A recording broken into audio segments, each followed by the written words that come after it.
Hi everyone, welcome back to my channel. Today I'm going to walk you through the full story step by step. We'll also talk and discuss together about this real life adapted story. Alright, let's get started right now. Real life adapted story. Alright, let's get started right now.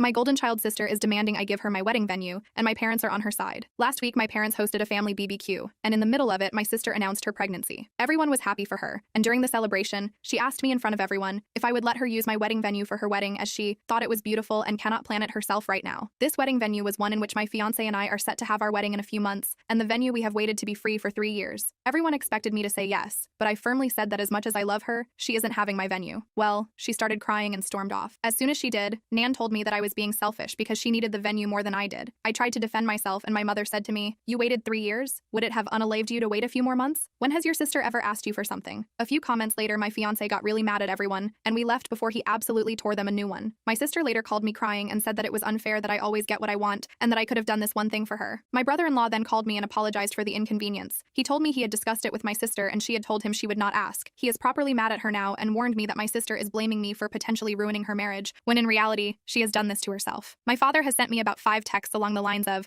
"I hope you are happy your sister hasn't stopped crying since yesterday." My fiancé and I have decided to boot my sister from the bridal party and replace her with my aunt, who is the only family member that took my side. We have not decided whether or not we will invite my family as a whole. Furthermore, my mom took it upon herself to tell on us. She called my fiancé's parents and told them that it would be best if my sister gets it because she is pregnant. My future father-in-law told them F off and basically ripped my mom a new one for expecting something so ridiculous and that they were going to lose me if they keep playing favorites. So my mom is now crying too and saying that my father-in-law is a buttface. This is just getting so pathetic. It seems straight out of a bad soap opera. My in-laws are driving to us currently with some supper and wine and basically told me to not worry and that no matter what happens that they will be my safety net. Update 1. My sister kept berating me about the venue and she said that I was being unfair, that she is family and that she asked nicely because she loves me. She sent me a huge text about us being family and how I should have her back and not be so selfish. The only text I sent back was this: "I am sorry that you perceived it that way. I am sick and tired of bending to your will. My whole life I have been your servant and your doormat. Remember all the birthdays I had to share with you because you would throw a tantrum because you didn't get presents? Or when you cried so that I would fill out job applications?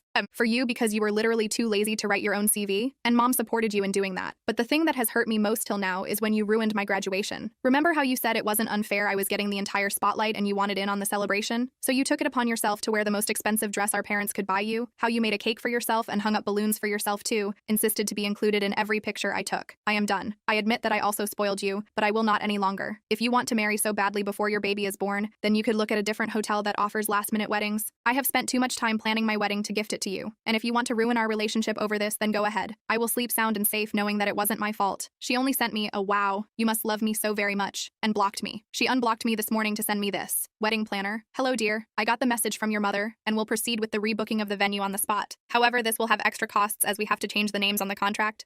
Please come by my office tomorrow so we can sign the new contract." My parents. My parents haven't actually written to me since the thing with my father-in-law. My older brother contacted me and wanted to know what happened because he got a weird story from mom and dad. Mom had told him that I had offered previous to the BBQ to give up the venue to my sister and that I humiliated her. I told him what really happened and he had no problem believing me. We talked a lot about our parents' behavior and he confessed that him moving was partly due to our parents being jerks to us. He told me that mom had gotten mad at me for betraying my family. We called my planner and she was actually really horrified. She told me she had never talked to my mother since the day we went to book the venue. She assured me that even if they were to call and say that I wanted it, I had to be present to make any changes. So we informed everyone that will work for us on our wedding and they offered to hire security for that day at a reduced price. Update 2. My sister is now brigading against me on Facebook, making constant passive-aggressive remarks and claiming I have made her depressed. I have received many messages from her friends saying that I am beach for treating her that way. I blocked every attempt at online harassment and my sister as well. But 2 days ago, my sister's best friend egged my car. I called the police and my neighbor, whose hobby is to look outside the window and spy on people, identified them too. She is a grumpy lady but actually very lovely once you get to meet her. After not talking to my parents in several days, they called and asked if we could talk things out. I was wary but agreed to meeting them with my fiancé in our apartment. When they arrived, you could tell my mom had been crying, and I honestly felt bad for 10 whole minutes. Turns out my sister is just an eye hole. No medical history, no diagnosis, nothing. We started chit-chatting awkwardly, then we began talking about the matter. My father first asked us why we canceled the caterers, to which my fiancé responded that we didn't want to have anything they could hold over our heads. Dad acted offended and said he would never do that, to which I said better safe than sorry. My mother continued with calling me disrespectful for talking in that manner to them. I called the disrespectful for all what they had said and done over the last few days. We got in a heated argument about the venue again, to which my father repeated the "it doesn't matter where you get married but the person you are marrying" bullcrap. And finally I gave him the comeback back, "Yes, Dad, exactly. But isn't it weird how that only applies to me and not my sister? As long as she is marrying brother-in-law, it doesn't matter where, right?" It was quiet, and my father was red like a tomato and gasping for air like a fish on land. My mother was quietly crying again. So I said, "Well, I am waiting for your reasoning." My father slapped his hands on the table and went on a rant about family and sacrifices, and how a loving family should do what's in their power to make each other happy. I just responded, "Like how you tried to make me happy on my graduation day? You know about the time my sister smashed my cake because she wasn't in the limelight?" Quiet again. My mother quietly said, "Why do you hate us so much?" I looked at her and said, "I could ask you guys the same thing." Again, nothing. My parents knew that they had messed up, but they were not ready to admit it. My mother tried to guilt trip me, saying that my sister is miserable, that she hasn't gone out in days because people judge her so much. My father went on a tangent on how my little sister just needs more time and attention because she is the youngest. So basically excusing her behavior. I told them that I felt hurt because I now saw their blatant favoritism, that they didn't even try to conceal the fact that they loved my sister more. My mother tried to say that's not true. We love you all the same. I wasn't having it. I opened a list I had written on my phone where I had written every point I could remember about them putting my sister before me. It was a very long list. Some had dates to it, some were more specific situations. When I was finished, my parents were horrified, beet red, and near tears. They wanted to start explaining again how I was wrong, but I said that this conversation was leading nowhere. They either set family counseling up for us and apologized to me, or they won't be invited to the wedding. They left and haven't called since. Update 3. After I last spoke to my parents, they did not let go of their position. I was the bad guy. I was responsible for my sister's depression and her failing relationship. It went so far that I had to block them and change my number as they were contacting me from relatives' phones and so on. It was a real bummer, especially during a time that should be so special. I was harassed by my sister and her entourage on Facebook and Instagram, so I simply deleted it. It was a mentally draining time, but my husband's family and friends and my brother helped me get through it. I had basically cut off every family member that had given me crap for keeping my wedding date. My nan came to my door a few days before the wedding, begging to let her come. I had a long talk with Nan, and she ended up apologizing even though she still failed to see the logic in switching weddings. But she did not want to pressure me and wanted to be there for me. We hugged it out, but our relationship is not back to normal yet. The bachelor party was amazing. We were cooking until dawn and everything turned out to be delicious. My husband made a beautiful 3-layered cake. Wedding day. The morning was really good and relaxing, but then came time to leave for the ceremony. We were at the venue taking before pictures with my friends when I saw my sister's car approaching the venue. One of my friends ran to the venue to get one of the security people that we hired. I really didn't want another Hulk smash moment at my wedding. She had been angry and crying, and as soon as she saw me, she started screaming obscenities. Apparently, I am a filthy beach that made her fiance break up with her. She was possessed, and at that moment, I couldn't help but feel pity for her. A thing to explain is that in the mornings, the plants are always watered at the venue by some of these sprinkler systems. Thus, the earth was a bit muddy. The next thing happened really fast. My sister bent down to take mud and was getting ready to throw it at me and my dress when my maid of honor sprinted towards her and pushed her so that she fell with her butt into the flowers. The security officer arrived seconds later and removed her. And with that, I had enough ammunition to file for a restraining order against her. I didn't even want to file a police report at this point. I just wanted her to stay away from me. The rest of the day was just amazing. I married my best friend, the love of my life, and just my rock. My brother walked me down the altar. We all cried at the vows. It was just spectacular. Of course, I missed my parents, but it is what it is. The celebration was very funny. My husband had studied a choreography to a Taylor Swift song with his groomsmen, and the speeches could have been from a stand-up club. We left for our honeymoon, and when we came back, I decided to start looking for jobs in a different city. I didn't want to lose my friends, but I just felt like I needed a clean break. I got a new job at a university in a bigger city, and we are currently in the process of moving. But maybe the biggest change, and also the most cliche change, is that I am pregnant. It is a classic honeymoon, baby. I have only heard through people in town about the rest of my family. My sister is still going around telling people that I was the reason my brother-in-law broke up with her, and that I was trying to dox her. She has moved in with my parents again and refuses to work. Nan told me that the last time she saw my parents, they looked exhausted because my sister was behaving like a baby. I guess their parenting is catching up with them. I can only say that I am really happy right now. It hurts having lost family, but at the end of the day, cutting out toxic people is the best I could do.